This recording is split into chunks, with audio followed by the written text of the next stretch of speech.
A pinch of cinnamon, a squeeze of lime. Flavor can take us back in time. Sweet, bitter, sour, and more. A symphony or a one-note score. Savor every flavor and scrumptious bite. My favorite dessert is Cloud Delight. Welcome to my favorite beach. This is really close to Nanaimo. I'm surprised that more people don't know about it. As you'll see, there's millions of oysters here. It's beautiful. There's rarely anyone there, which is so surprising to me. It's a beautiful place.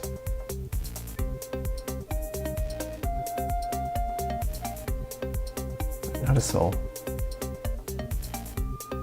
So there's several species of oysters that can be found on the west coast of Canada. This is the most common. It's called the Pacific oyster, and it's most commonly cultivated in British Columbia.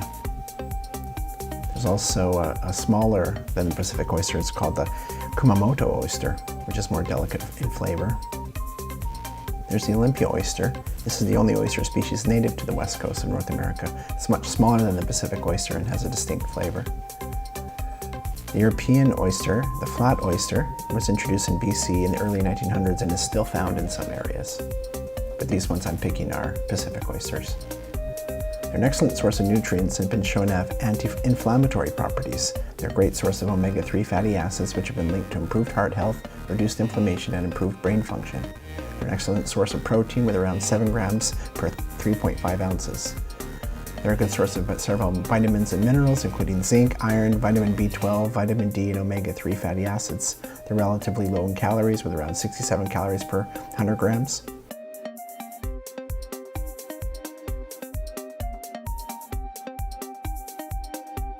But the benefit of oysters don't stop there. They're also known as an aphrodisiac and are believed to increase libido. This is due to their high zinc content, which is essential for the production of testosterone, a hormone responsible for sex drive. There's something special about the experience of harvesting your own food from the sea. It connects us with nature and reminds us of our primal instincts. There's also a great sense of satisfaction in knowing you've collected something delicious and nutritious yourself. It can be a fun activity to do with family and friends. It's a great way to spend time outdoors, enjoying the fresh air and beautiful scenery on the beach. It's a chance to bond over a shared experience and to create memories that will last a lifetime. It's important to remember that collecting oysters can also be dangerous if not done properly. Oysters can be contaminated with harmful bacteria, so it's crucial to only collect them from clean water and to follow proper handling and cooking procedures.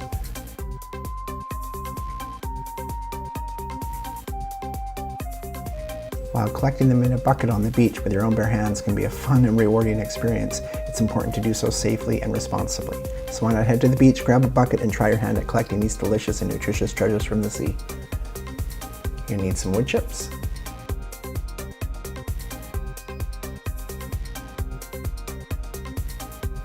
some skewers,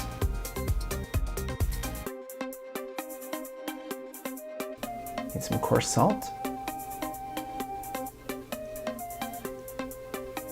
I like to use sea salt, need some white sugar. You could also use brown sugar, definitely some jars, a measuring cup, and some containers. They don't have to be plastic, they can be glass.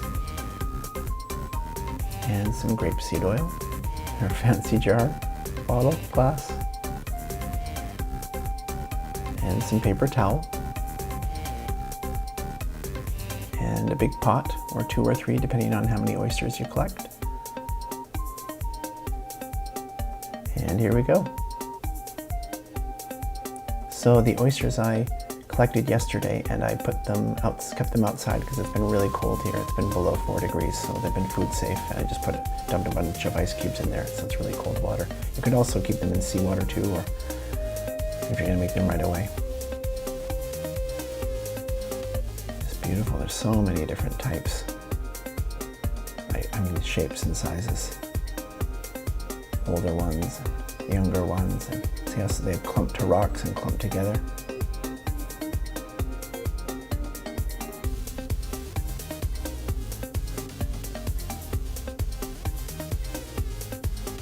Kind of get a variety. unless you're specific. I'm not too picky. There's just so many. I just love the variety of them. Look at all the barnacles.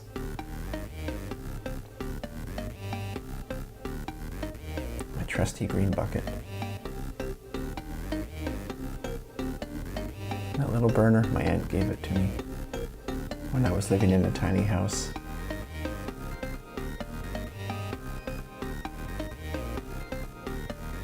Oh, that water's so cold. Just like the ocean. I feel like they're at home, even though it's fresh water, that water there.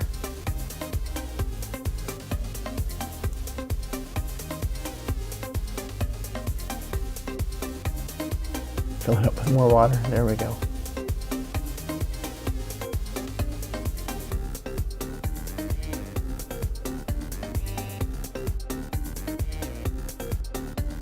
We're really just steaming them, blanching them, just so the shell's open. Because curing them and smoking them will preserve them, as will the oil in the jars. Right, and so however long it takes, I have a few other pots on the stove, and so I've done like 3 pots at a time here. Of course, this burner isn't as powerful as the stove, so it took a bit longer, but eventually the water just needs to get hot and steam, and then they'll open, as you'll see. And they're really easy to pick up then. Just drain the water out, careful, it's really hot. You see I'm skipping over some ones that haven't quite opened yet, and that's fine. I'm not sure why I'm doing that, because they are cooked. It's just that they're much easier to open when they've opened on their own. You don't need to pry them open. And sometimes waiting a little bit longer, they will open. So I'm just searching for ones that have already opened here. So cool.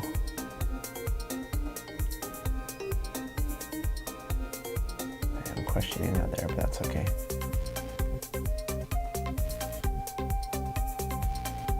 Just take it around with the tongs.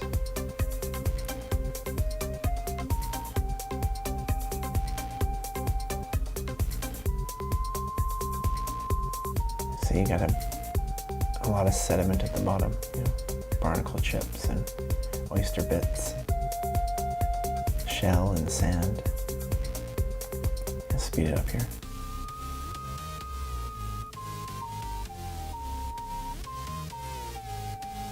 And even if they haven't opened, again, we can pry them open with a knife. It's not that difficult. Now we're going to make the brine, which is basically half a cup of salt, half a cup of sugar, and a liter of water. Half of that water is hot water or boiling water, and half is cold water. So you want to put the salt in, and the sugar, and then heat up the water. So then you're going to dissolve the sugar and salt in the water. I mean, I really could have put the salt and sugar into the water and just cooked it on there until everything was dissolved. Next time I'll do that. I'm always critiquing what I'm doing. It's especially nice to watch it after the fact and say, oh, I'll do that differently, I'll do that differently. A lot of chefs, not that I'm a chef, a lot of chefs keep notes about what they did and what worked and what didn't. I've done that a lot with cinnamon buns lately. I must have made them 10 or 20 times and changed the recipe slightly every time. I guess when it comes to recipe testing, that's what you do. So just dissolve the salt and sugar in the water. The coarse salt dissolves a little slowly and not completely. So you could use table salt if you wanted, although I prefer coarse salt.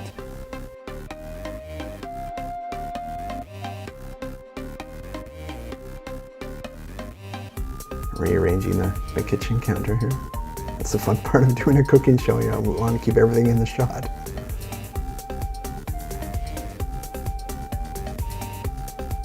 And the director's still learning, as am I. I've only done this once before. Yeah, nice and salty, nice and sweet. And this is just a very simple basic brine. You can put in anything you want, you know, garlic, pepper, bay leaves, maple syrup, molasses, honey, hot sauce, Worcester. There's I like to say 8 billion ways to do everything. So you come up with a brine that you like.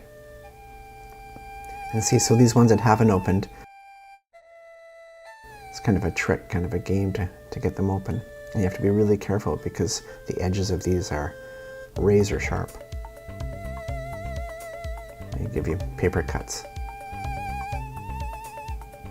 So kind of doing a ghetto style. You'd almost, see, you don't want a sharp knife to do this in case it slips, but then you want a sharp knife to remove the oysters from the shell on the inside. So you'll see I'm not taking a ton of care, but you want to just go slow. And see, they'll leak water out. So you almost want to have a bigger bowl. And then with the shells, my fiance puts them in the garden, lines the edge of the garden with them. They look really nice, especially on a full moon. All these white gleaming kind of pathways, edges. Some of them are harder to get open, but they will open. Scrape them into the bowl there. See, this is where a sharp knife would be good. You don't really want to be doing that. You want to cut them nice so they stay nice.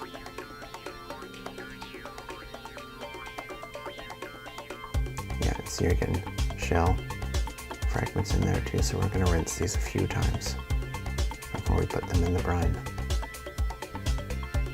And a little bit of sand and salt and shell is all part of the experience.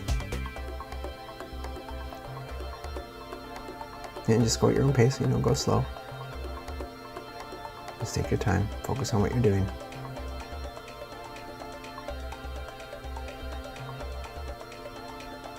Switch bowls here.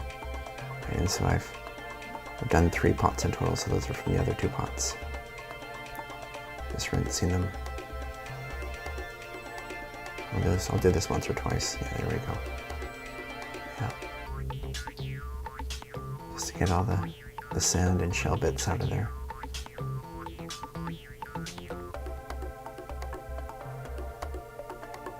Now get your brine, and into the brine they go.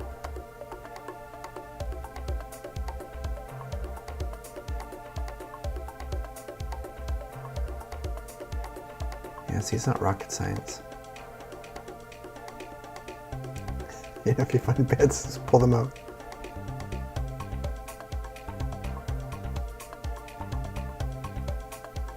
See, and they're going to be in here for, I think, an hour, 45 minutes, something like that. And different things, if they're bigger, you might want to brine them longer.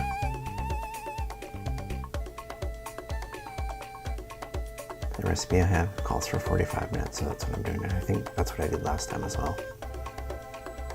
I just used the recipe in the book that came with my smoker. You can get smokers quite easily. They're not that expensive. They're a fun way to play with smoking food. I like to smoke cheddar. That would be really good. Oh, there's one in there I think I missed.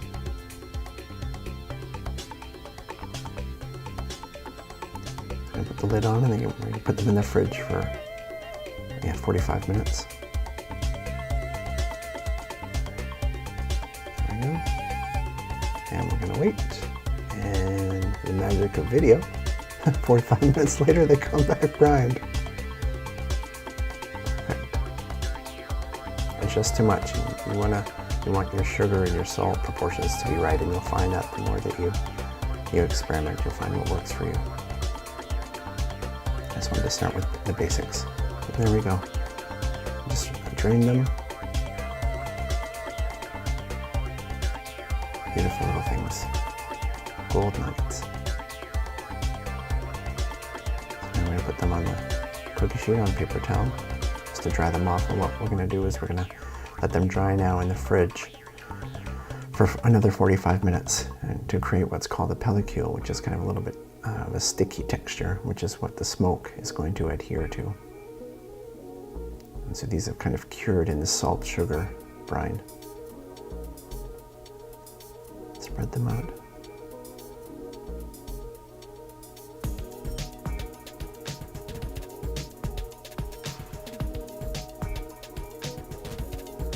There you get as much exposure to the air, as much surface exposure to the air as possible, given your cookie sheet and how many oysters you have.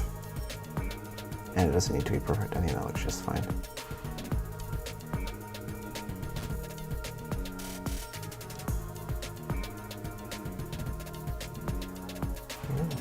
You can almost put a paper towel on top just to soak up more of the moisture. Give that to the director. And wait. 45 minutes later, get them back.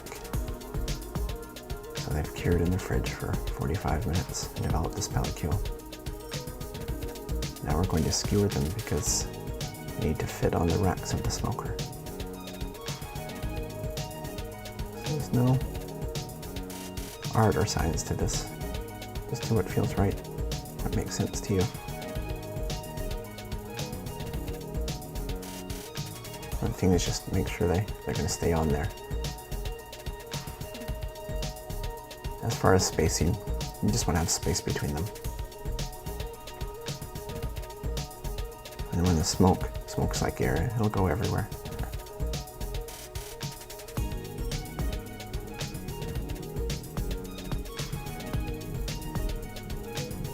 Beauty. And just keep going. Yeah, I see some are bigger or smaller than others. That's fine.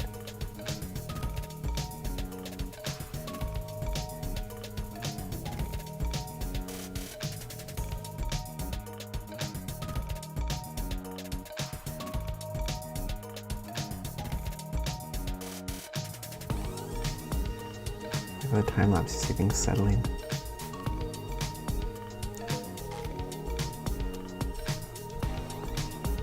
Right now we're downstairs outside. The smoker's plugged in. As you can see, we just lay them on the racks like that. A little bit of adjustment so they go in properly.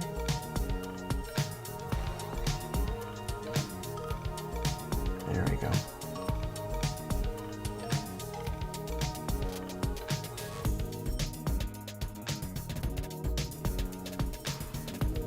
Speed that up.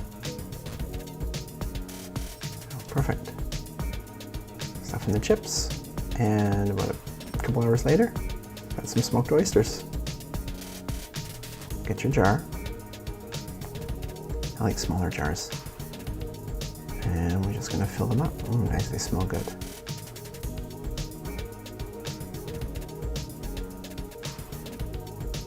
Oh, just the smell of these. Smoked oysters, it's amazing. And you compare them to what you get in those little cans and containers. It's nothing like it.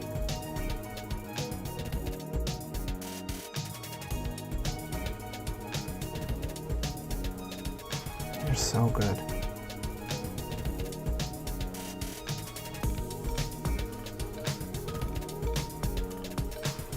And they're free. Took some time. And cleanup is not that easy, but it's well worth it.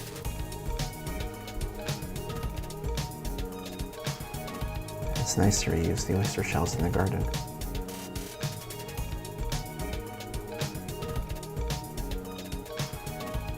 And the other camera had been outside, so it was all foggy when it came inside, so that's why you're getting one camera angle now.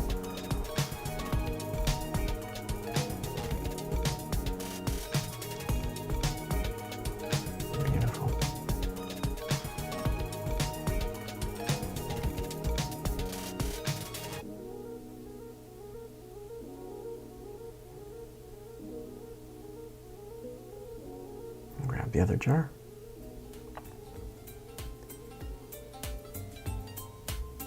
Yeah, no, let's go with the smaller one. There we go. They're so handy. One of the best things in the kitchen.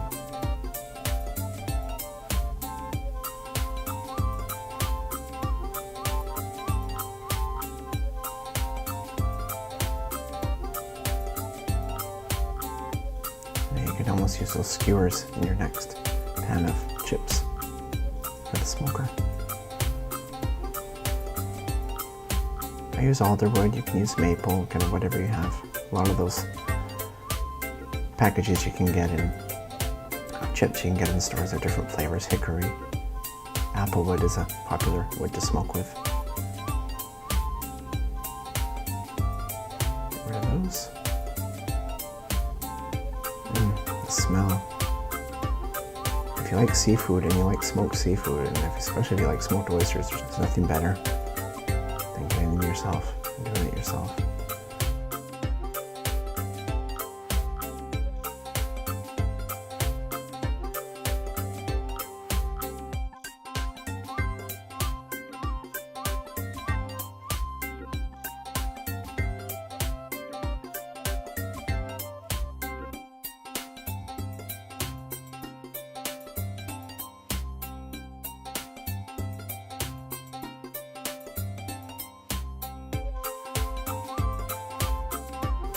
Use whatever oil you like.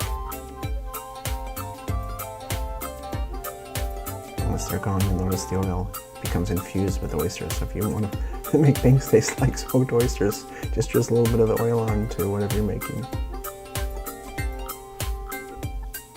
See them pretty good and tight. There you go. Banging the table.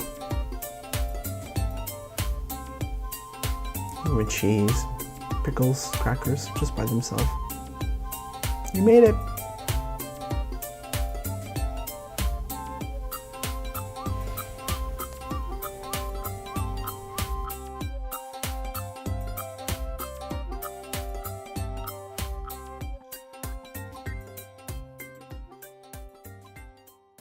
A pinch of cinnamon, a squeeze of lime. Flavor can take us back in time. Sweet, bitter, sour, and more. A symphony or a one-note score.